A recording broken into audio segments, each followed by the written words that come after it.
Hello, I'm Elise. Welcome back to my channel. I hope you're all doing so good today. We are going to be doing my November TBR, which is wild. I can't believe it's going to be November. November is my birthday month, so also very exciting. And if you've been watching my videos recently, you know we've been traveling a lot, and we will be traveling again in November. So we will be heading to Portland and we will be heading to Mexico in the month of November. So not sure how that's going to affect my reading. I am one of those people who doesn't read a lot on vacation. I feel like that's the opposite of everyone else, but I tend not to read a lot because we're just so busy doing stuff. So we'll see if it slows down my reading, but playing time will help me read. So that's the little boost that I will get. So as always with my TBRs, I'm going to talk about the books I will for sure be reading first, and then I will get into the maybes. In the month of November, because this is smart because I'm traveling, I'm also going to try and do 2 separate reading vlogs. So those are the books I will for sure be reading and I will go over first. The first reading vlog that I want to do is one for nonfiction November. So I want to do a little something to celebrate some nonfiction in my life, and what I would like to do is a vlog on these 2 books. So we have The Fire Next Time by James Baldwin and The Fire This Time, which is an essay collection that is edited by Jesmyn Ward, but it has many authors in here. So this is sort of like a follow-up to this book, which is like a modern classic. This is also essays, but all by James Baldwin. This is the kind of like classic James Baldwin covers that they've been getting reissued in, which I very much love. My other James Baldwin books are also in this kind of like cover style with the diagonal and then a color. And these are by Vintage Books. So this one, if you don't already know, was a bestseller when it first came out. It first was published in 1963. This was kind of giving a voice to the emerging civil rights movement, and it's talking about James Baldwin's early life living in Harlem and about some of the consequences of the racial injustice that is happening during the time that he's living there. So this consists of 2 letters that he's writing, and he's writing them on the centennial anniversary of the Emancipation Proclamation. So yeah, I'm very much intrigued to get to this. I've been wanting to read it for a while, and this just feels like the perfect time. And then this one, like I said, came out more recently and is sort of like a re-evaluating of how much or how little has changed since that first book originally came out. This is an anthology of essays, and I think it also has poetry in here as well, and it's about race in America. So basically it's being edited to bring together lots of important voices for a new generation. This came out more than 50 years after this came out. And I think all of these authors are responding to like James Baldwin's words and then like the new tragedies of our day when it comes to racism. So I'm very intrigued to get to both of these. I want to read these back to back because I think it will make this one even more impactful if I read it after this one. So very excited to get to these. Let me know if you're interested in a vlog for them, if that would be something you're interested in. I'm not sure how well essays would translate to a vlog, but I'm definitely interested in doing it, so let me know. All right, and I should say, this one is published by Simon & Schuster. Okay, next vlog that I will be doing, so these books I will for sure be reading, is another 5-star predictions vlog. So I did one in, I did one in September. Yeah, I did one in September where I read 3 of my 5-star predictions. And the reason why I'm doing this again is I still have 5 to get through and I only have 2 months to do them in. So I can get through all of them for the end of the year. So I'm gonna do another vlog to encourage me to read another 3. So the next 3 that I will be getting to are Maps of Our Spectacular Bodies by Maddie Mortimer. I love this paperback edition of it. I know a lot of people love the hardcover copy, but I love this one. This one has been getting a ton of buzz, partially because it was longlisted for the Booker Prize. This is a debut novel and it's written in an experimental form. So let me grab something so like you can see, doesn't look like just traditional prose. So this one is about a family in which the mother has cancer and is like slowly dying. So it follows all of the people in that family, but also told by the perspective of cancer. So one of the POVs is cancer. I've heard it's amazing. I've heard it does a really great nuanced job of talking about grief and illness. So I'm very intrigued to get to this one and can't wait. I think it will probably make me cry. So that is this one, and this is published by Scribner, I think. Yes, this is published by Scribner. The next one I'll be getting to in that vlog is Milk Fed. This is by Melissa Broder. I have never read Melissa Broder before, but I have wanted to for a very long time. I also own the Pisces and have not read it, and I'm interested in So Sad Today as well. So this one, I believe, has to do with a woman who is experiencing an eating disorder, and they meet another woman who is in a larger body and is very accepting of her larger body. And so they're very drawn to this person. I do think it does get a little bit more weird. Other than that, I think Milk Fed is, you know, alluding to something to do with breast milk that I think finds its way into here.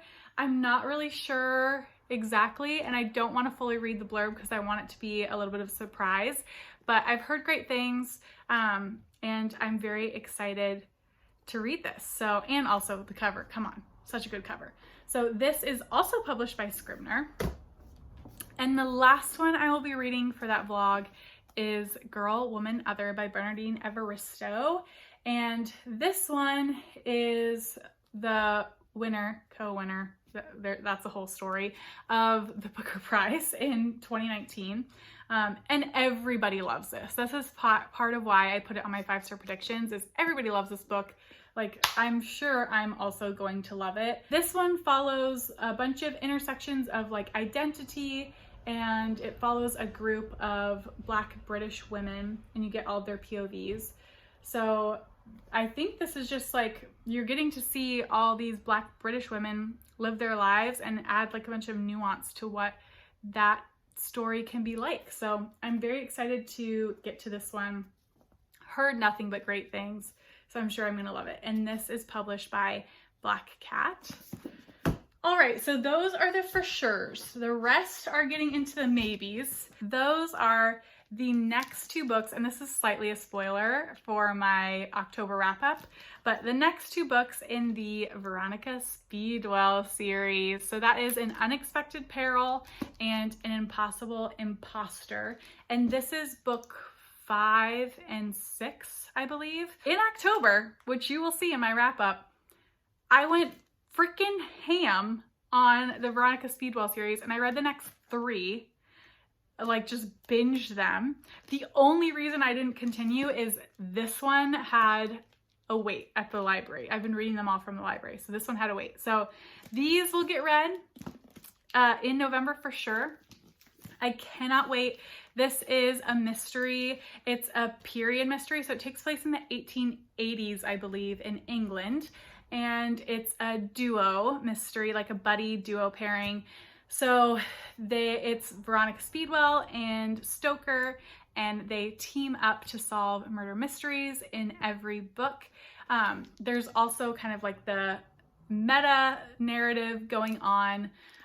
So they're so good. They're like classic Sherlock Holmes vibes. So if you like Sherlock Holmes, I'm sure you'll really like these. So funny, so great. Can't wait to read more. And then the 8th one will be coming out at the beginning of next year. So I'll be caught up and ready for when the 8th one comes out. So these ones are like, I'm not putting them as like for sure, but like, I'm gonna read them. I'm gonna read them. So those are those 2, and these are published by Berkeley. All right, now the next are all getting into maybes, and these were all, I think all, yeah, These were all from my most recent book haul from all my travels, and I will link that down below if you want to learn a little bit more about them or where I got them or anything like that. So quickly, I'll go through them here.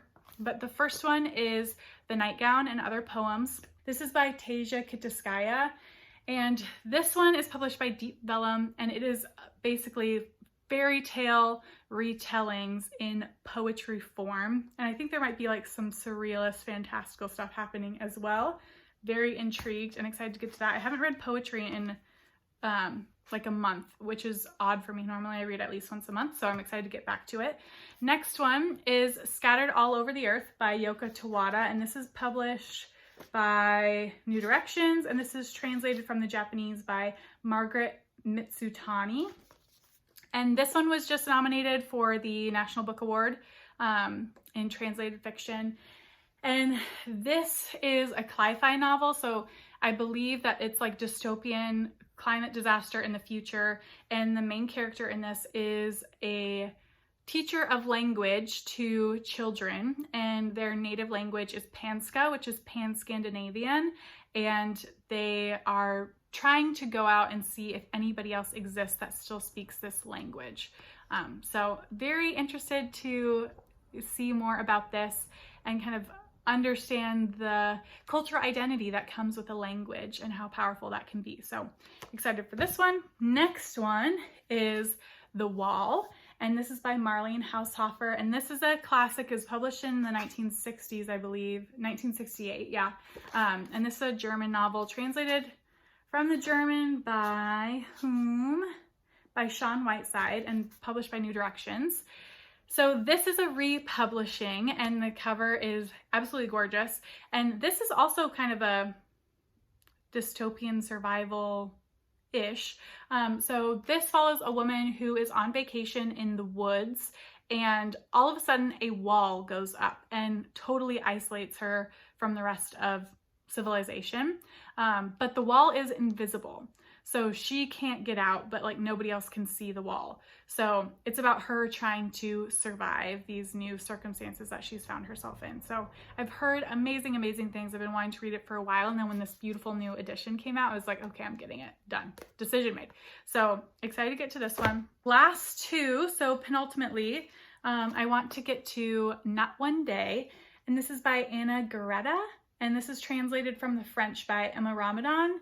And then there's also an afterword by Sarah Gerard. This one is published by Deep Vellum, and it is about an author who wrote a best-selling novel that's like a genderless love story. And then in the aftermath of writing that novel, they're sort of making a commitment to writing about, I think, historically forgotten women. So you're following them on the journey. That's at least what I think it's about. Do not hold me to that, but it's very slight.